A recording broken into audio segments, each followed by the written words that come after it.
भारत में अक़लियतों के हुकूक कब दिए जाएंगे? माइनॉरिटीज वहां पे सफर किए चली जा रही हैं, क्यों इन मासूम लोगों पर भारत में जमीन तंग की जा रही, वजह क्या है? नहीं, आपके यहाँ चाइनीज सुरक्षित तो नहीं है, दुनिया की क्रिकेट टीम जाने में डरती हैं और क्या हो रहा है आप भी जानती हैं अच्छी तरह से। मुझे नहीं लगता कि यहाँ बताने की जरूरत और कुछ भी रह जाती है।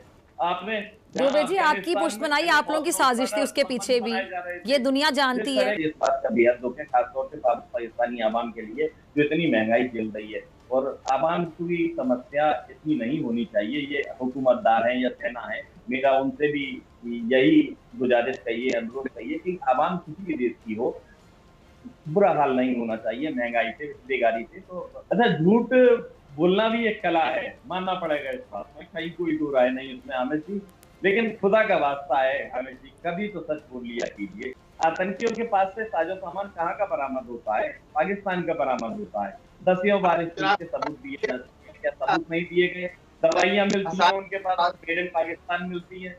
उनके पास में जो भी सामान मिलता है वो मेड इन पाकिस्तान मिलता है। साथियों, जहां एक तरफ इमरान खान के ऊपर एफआईआर हो गई है, बल्कि इमरान खान के ऊपर नहीं, उसकी कैबिनेट और बाकी उसके पार्टी के 150 नेताओं पर एफआईआर हो गई है, फिजा को ये अच्छी तरीके से समझ में आ गया कि अब जो है पार्टी बदलनी पड़ेगी, मामला बदलना पड़ेगा, कुछ नई राह तलाश करनी पड़ेगी, वरना तो जो है वो करियर ख़त्म। तो इसी चक्कर में अब ये हर 5-6-7 दिन में ड्रामा चलता रहता है कि एक इंडियन पैनलिस्ट को बुला लो, उसकी आवाज़ जो है उसके माइक को लो कर दो, अपने माइक को ऊपर कर दो, तो क्या है वो कुछ ढंग का बोले भी तो उसकी आवाज़ थोड़ी सी दबी हुई सी और कमज़ोर सी नज़र आए। तो यही ड्रामा चलता रहा। फिर उसके बाद भी जो है दुबे जी ने जिस तरीके से इसको मुंह तोड़ जवाब दिया है, चेहरा इसका देखने वाला था। पूरी चीज़ क्या है, पहले अगर हम चलते हैं, आप चैनल को सब्सक्राइब करके बेल आइकन दबा लें। इंडिया में इन दिनों ऐसे कई तनाज़ात हैं जो मजहब के गिर्द घूम रहे हैं, जिनमें से अक्सर में बहस का रुख मुसलमानों और इस्लाम की जानिब है। अभी भारत में हिजाब के खिलाफ मामला ठंडा नहीं हुआ था कि लाउड स्पीकर पर अजान के खिलाफ कई रियासतों में मुहिम शुरू कर दी गई है। सोशल मीडिया पर भी इसी तनाज़े की बाज़गश्त सुनी जा सकती है। अजान के साथ साथ अजान बामुकाबला हनुमान चालीसा जैसे जो हैशटैग्स हैं वो आपको नजर आ रहे होंगे, जिनमें फिरका वाराना रंग नुमाया है। भारत में मुसलमानों के खिलाफ इंतहा पसंदी को देखते हुए 100 से जायद साबिक सिविल सर्वेंट्स का भारतीय वज़ीर आज़म के नाम एक खत भी लिखा गया। बात यह है कि भारत और कश्मीर में जुल्म और सितम की लहर आखिर कब थमेगी? ये सिलसिला चलता रहेगा, कभी रुकेगा भी? इस पे बात करने के लिए मेरे साथ मौजूद है पाकिस्तान से हामिद खान अल मशरकी। भारत में अक़लियतों के हुकूक कब दिए जाएंगे? माइनॉरिटीज वहां पे सफर किए चली जा रही हैं, क्यों इन मासूम लोगों पर भारत में जमीन तंग की जा रही, वजह क्या है? बराए मेहरबानी, मुझे नहीं पता। आप कभी तो सच बोल लिया करें पाकिस्तानी मीडिया। एक हिंदू हूं मैं, एक ब्राह्मण हूं, और ब्राह्मण होने के बावजूद मैं ये पुस्तक इस्लाम पढ़ता हूं। मैं समझना चाहता हूं, भारत के हिंदू समझते हैं, पढ़ते हैं, जानते हैं।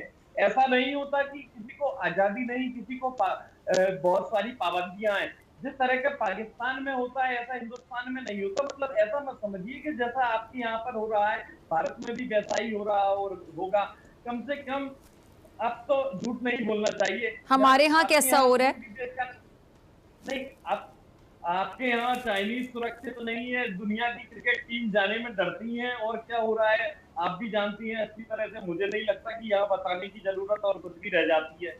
आपने दुबे जी, आपकी पुष्ट बनाई, आप लोगों की साजिश थी उसके पीछे भी, ये दुनिया जानती है। आज पूरी हिंदुत्ववा एक तहरीक चला रही है। आज हिंदुत्ववा कहती है कि मुसलमान आजादाना जुम्मे ना पढ़े, मुसलमान लाउड स्पीकर पर अजान ना दे, मुसलमान लड़कियां हिजाब ना करें, मुसलमानों के खिलाफ एक मुनज़्ज़म जेनोसाइड की बातें हो रही हैं, कत्ले आम की बातें हो रही हैं, मुसलमानों को भारत से मिटाने की बातें हो रही हैं। पता नहीं ये कौन सी, ये आरएसएस को नहीं जानते, ये नहीं जानते कि चाणक्य आइडियोलॉजी क्या है।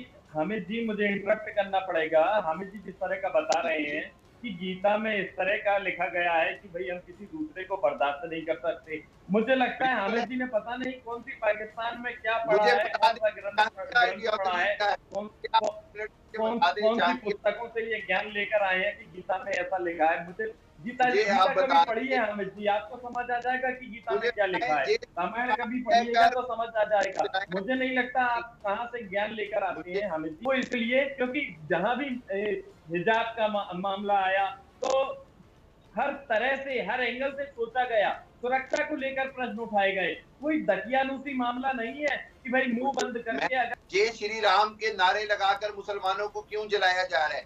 ये सारा कुछ आपके मजहब में नहीं है। चाणक्य आइडियोलॉजी पढ़कर उसी को आरएसएस, जो आपकी राष्ट्रीय सेवक संगत है, उसी को फॉलो कर रही है। आपका अमित शाह, अजीत देवल और मोदी क्या करता है? वो उसी आरएसएस आइडियोलॉजी को फॉलो करता है। यहाँ की खबरें पाकिस्तान में उर्दू अखबारों में किस रूप में पहुंचती है मुझे नहीं मालूम, क्योंकि मुझे उर्दू पढ़नी नहीं आती है।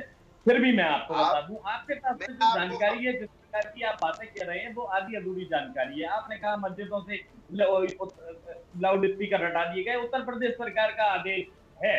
उत्तर प्रदेश सरकार का आदेश क्या है ये भी जानिए। उसमें मंदिर और मस्जिद में अंतर नहीं किया गया है, किसी भी प्रकार का कोई अंतर नहीं किया गया है। आप जान लीजिए आधी अधूरी जानकारी मुझे कैसी पहुंचती है आप लोगों के पास, मुझे बेहद दुख है इस बात का। हम यहाँ बच्चों को ये नहीं सिखाया जाता। उन्होंने जब बच्चे पूछते हैं कि क्या पाकिस्तान हमारा दुश्मन है, नहीं पाकिस्तानी हमारे दुश्मन है, नहीं पाकिस्तानी हमारे दुश्मन नहीं है। दुबे जी, आपकी सारी बातें हमने सुन ली है, बस ये बता दें कि इंडिया में मुसलमानों के साथ क्या हो रहा है, जो सलूक किया जा रहा है वो अच्छा सलूक है आपके मुताबिक? आपको गलत गाइड करके पाकिस्तानी पाठ्य पुस्तकों में ये सभी को मालूम है। अमित जी, इसमें झूठ मत बोलिएगा। आपको पता है क्या लिखा है हिंदुओं के बारे में, क्या लिखा है अमित जी, आपको पता है? बहुत सारी चीजें होती हैं, आपके देश में भी बहुत सारी चीजें होती हैं, हमारे देश में भी बहुत सारी चीजें होती हैं। कुछ आंतरिक मसले होते हैं, कुछ राजनीतिक मसले होते हैं, और आपको भी पता है मैं बहुत सारे अगर निकालने बैठ जाऊंगा तो कहीं कोई कमी नहीं मसलों की। अब तो चलिए एटलीस्ट माने तो सही ना। हमारे यहाँ अच्छी चीज पता है क्या दुबे जी, अगर हमारे यहाँ कोई मसला है हम मानते हैं, फिर हम तनकीद करते हैं। सहाफी का काम होता है तनकीद बराए इस्लाह करना। मौलिक अंतर ये है कि ठीक है, कहीं हो सकता है कि किन्हीं आंतरिक मसलों में मैं या हमारे देश के कुछ लोग आज जो मौजूदा प्रधानमंत्री हैं नरेंद्र मोदी, उनसे असंतुष्ट ना हो, असंतुष्ट हो।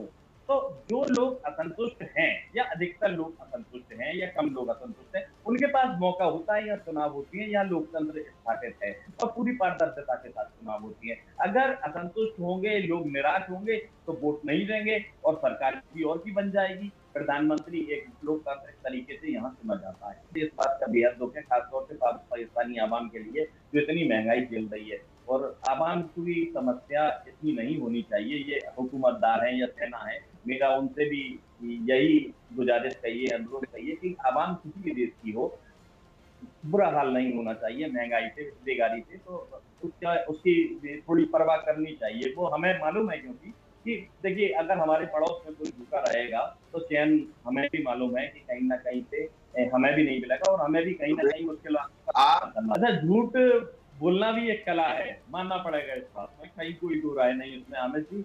लेकिन खुदा का वास्ता है हमें जी, कभी तो सच बोल लिया कीजिए। उनको शहीद नहीं किया जा रहा, कितने कश्मीरियों के आप लोगों ने बिनाई छीन ली, पैलेट गन से छर्रे मार मार के बरामद होता है। और आतंकियों के पास से साजो सामान कहाँ का बरामद होता है? पाकिस्तान का बरामद होता है। 10 बार इस चीज के सबूत दिए, क्या सबूत नहीं दिए गए? दवाइयां मिलती हैं उनके पास, मेड इन पाकिस्तान मिलती है।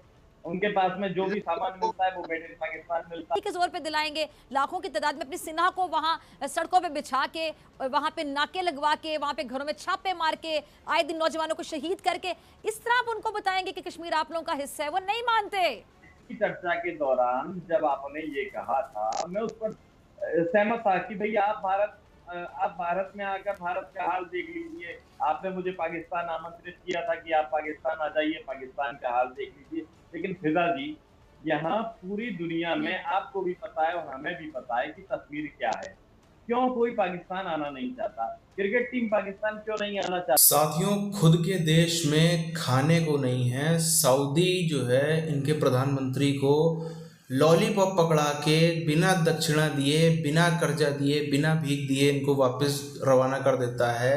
अमेरिका जो है इनके ऊपर, अमेरिका की शर्तें आप जानते हैं, अमेरिका मतलब IMF की अगर बात करें तो उसने साफ शर्तें रख दी हैं कि मई जून के टाइम पे वो आएंगे, बैठेंगे, जो भी शर्तें बोली हैं, महंगाई बढ़ाओ, बिजली के दाम बढ़ाओ, पेट्रोल के दाम बढ़ाओ, जिससे सब कुछ महंगा होना सीधी सी बात है, वो बढ़ाओ। उसके बाद मई जून में बैठ के बैठक होगी, वो लोग बताएंगे, IMF वाले बताएंगे कि आपका पाकिस्तानी बजट कैसा होना चाहिए, वो बैठ के बजट बनाएंगे। उसके बाद अगर आपने शर्तें पूरी करी तो पैसा मिलेगा, वरना पैसा नहीं मिलेगा। और रेट तो जो दाम बढ़ गए वो तो बढ़ गए, उसको कम कर भी नहीं पाओगे। चाइनीज़ जो हैं इनके यहाँ से मार मार के भाग रहे हैं, मतलब मार खा खा के भाग रहे हैं, बम धमाके उनके ऊपर हो रहे हैं, वो रुकने का नाम ले रहे हैं। चाइना जो है थोड़ा सा इंतजार में बैठा है कि थोड़ा सा जो है वो मामला स्टेबल हो, थोड़े दिन बीते, एकदम से वो भी बड़ी प्लानिंग करने में लगा होगा कि कितना बड़ा जुर्माना इनके ऊपर पे मारना है। पिछली बार आपको याद है तकरीबन $70 मिलियन का इनके ऊपर जो दासू डैम वाला कांड हुआ था उस पर इनके ऊपर जुर्माना पड़ा था। अब जो है उससे तो शायद बड़ा ही पड़ेगा, जैसे इन्होंने ये कराची वाली दुर्घटना हुई है उसके बाद से। क्योंकि आप देखो पाकिस्तान से वापस जा रहे हैं चीनी, तो इसका मतलब है कि वहाँ पे कितना ज़्यादा उनके ऊपर दबाव बन रहा होगा। इन सब के बाद भी फिजा खान को बैठ करके ड्रामाबाजी क्या करनी है कि हिंदुस्तान में क्या हो रहा है, हिंदुस्तान में क्या चल रहा है, क्या नहीं चल रहा है। हिंदुस्तान में एक तो सबसे बड़ी समस्या क्या है, कुछ यहाँ की भी ज़्यादातर हम देखें तो मीडिया नेटवर्क हो गए, न्यूज़ वेबसाइट्स हो गई, और बहुत बड़ा ऐसा न्यूज़ एंकर्स का भी एक समूह है जो जानबूझ के पूरी दुनिया को ऐसी खबरें दे देता है जिसपे पूरी दुनिया जो है वो हिंदुस्तान को कटघरे में खड़ा करे। जानबूझ के ऐसी खबरें यहाँ पे बनाई जाती हैं जो पूरी दुनिया देखेगी। ऐसी ऐसी खबरें हैं, सीधे से आप सब जानते हो कैसी खबरें होती है। सीधे साफ तौर पर कोई भी विदेश में पढ़ेगा तो सीधे दिखाएगा, देखो भाई आपकी न्यूज़ चैनल है, आपकी न्यूज़ वेबसाइट है, उसने रिपोर्ट किया है, अब देख लो क्या है। तो उससे जो है वो हिंदुस्तान की बदनामी हर जगह होती ही है। बहरहाल इस वीडियो को पर ख़त्म करते हैं, मिलते हैं आप चैनल वीडियोज़ में, तब तक के लिए जय हिंद।